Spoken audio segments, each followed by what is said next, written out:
दोस्तों, हम सब अपने आंखों से जो कुछ भी देखते हैं, जो कुछ भी महसूस करते हैं, वो सच्चाई नहीं है। सच्चाई वो है कि जो बड़े बड़े बिजनेसमैन, पॉलिटिशियन मिलकर जो प्लानिंग करते हैं और उस हिसाब से हम चलते हैं, उनके इशारों पर हम चलते हैं, और यही है सच्चाई। क्या आपको मालूम है कि कोरोना वायरस कहाँ से आया था, कैसे आया था? अब ज्यादातर लोगों का सोच है कि कोरोना वायरस चाइना से आया था, लेकिन सच्चाई ये है कि कोरोना वायरस को बनाया गया था, इसका इजाद किया गया।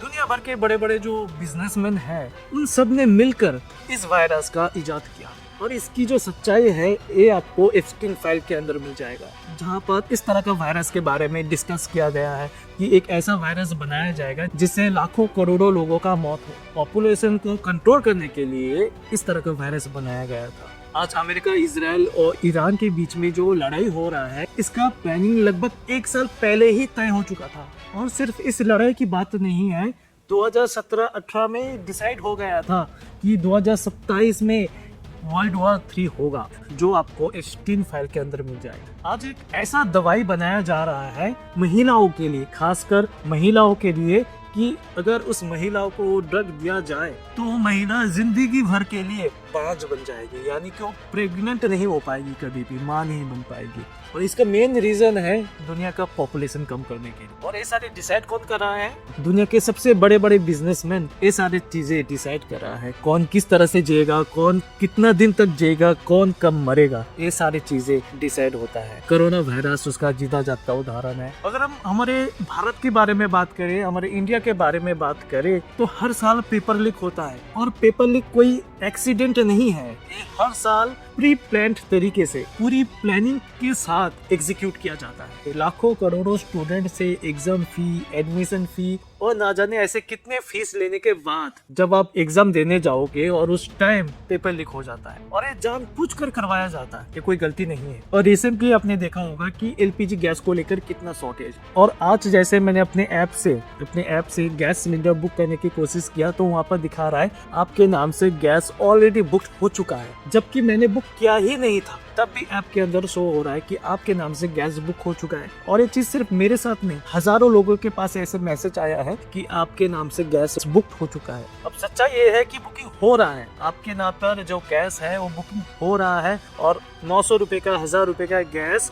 1500, 1700, 2000 रुपए में भी बेच रहा है। और कौन बेच रहा है वो आपको भी मालूम होगा। रिसेंटली माइक्रोसॉफ्ट के सीईओ ने कहा है कि जब कोई ड्रग्स को डेवलप किया जाता है, उसको बनाया जाता है, तो उसका टेस्टिंग के लिए ह्यूमन की जरूरत होता है, और वो इंसान जिसके ऊपर ट्रायल होगा वो ज्यादातर केस में इंडिया के लोगों को सिलेक्ट किया जाता है। इंडिया में जो गरीब लोग हैं, जिसका कोई पहचान नहीं है, मजदूर है, ऐसे महिलाओं को, पुरुष को पकड़कर उनके ऊपर टेस्टिंग करवाया जाता है, कुछ पैसे देकर उनके ऊपर टेस्टिंग करवाया जाता है। और अगर वो टेस्टिंग सक्सेसफुल होता है तो ड्रग्स और दवाई पूरे दुनिया भर में सप्लाई किया जाता है। लेकिन अगर उसका रिजल्ट अगर नेगेटिव होता है और उस वजह से अगर उस इंसान का मौत हो जाता है, तो पूछने वाला कोई नहीं है। आप सोच कर देखिए कि आज ऐसे रास्ते बनाया जा रहा है, ऐसे पुल बनाया जा रहा है, जो 1 साल 2 साल के अंदर ही टूट कर गिर जाता है। अब आप सोच के देखिए, ये सारी चीजें जो हो रहा है करप्शन के चलते हो रहा है, और ये करप्शन चोरी छुपे नहीं, सबके सामने हो रहा है। बल्कि मैं ये कहूंगा कि सरकार परमिशन दे रहा है कि आप जितना चाहे करप्शन करो, जो मन में आए करो, ये परमिशन सरकार दे रहा है, वरना ऐसे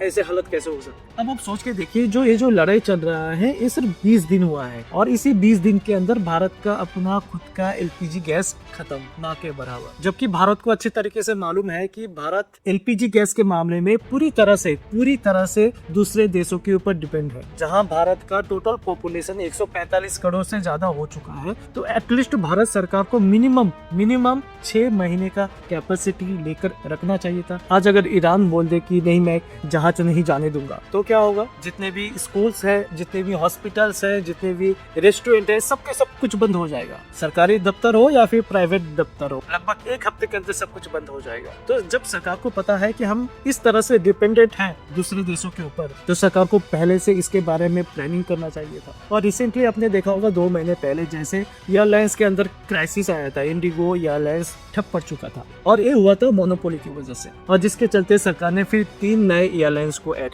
और यही चीज आज टेलीकॉम सेक्टर में भी हो रहा है। आज टेलीकॉम सेक्टर अगर 20 रुपए 30 रुपए अपने रिचार्ज में बढ़ा देता है तो पूछने वाला कोई नहीं है। जहाँ बैंकों में या फिर इंश्योरेंस कंपनी में जो एजेंट होता है ना, उनको टारगेट दिया जाता है कि आज इतनी क्रेडिट कार्ड आपको इशू करना पड़ेगा, इतना बैंक अकाउंट आपको ओपन करना पड़ेगा, आज इतने सारे इंश्योरेंस आपको बेचना पड़ेगा। तो टारगेट होता है। तो टारगेट आज हॉस्पिटल में भी आ चुका है कि किसी इंसान का अगर किडनी में थोड़ा बहुत अगर प्रॉब्लम है तो उसको भी बोला जाएगा कि तुम ऑपरेशन करवाओ। कि किसी प्रेग्नेंट महिला का अगर नॉर्मल डिलीवरी भी हो सकता है तो उसको पुश किया जाता है कि आपको सी सेक्शन करना पड़ेगा, क्योंकि उस हॉस्पिटल में एक टारगेट रहता है कि आपको वो टारगेट मैच करना पड़े। उसके लिए अगर जोर जबरदस्ती किसी को ऑपरेशन करवाना पड़े, अगर जरूरत भी ना हो तब भी करवाया जाता है, और ये सच्चाई है। इसलिए दोस्तों मैं कहना चाहूंगा, दुनिया जालिम हो चुका है। सिर्फ भारत में नहीं, पूरे दुनिया भर में कोई नियम कानून नहीं रहा। आज जिस तरह से लड़ाई हो रहा है, एक देश दूसरे देश के ऊपर अटैक कर रहा है, अब न्यूक्लियर बम भी यूज करने की बात चल रहा है यूएसए की तरफ से। तो इसमें सबसे ज्यादा अगर कोई सफर करेगा तो वो आम इंसान करेगा। आज बड़े बड़े बिजनेसमैन छोटी छोटी चीजों को इस तरह से कंट्रोल करके रखा है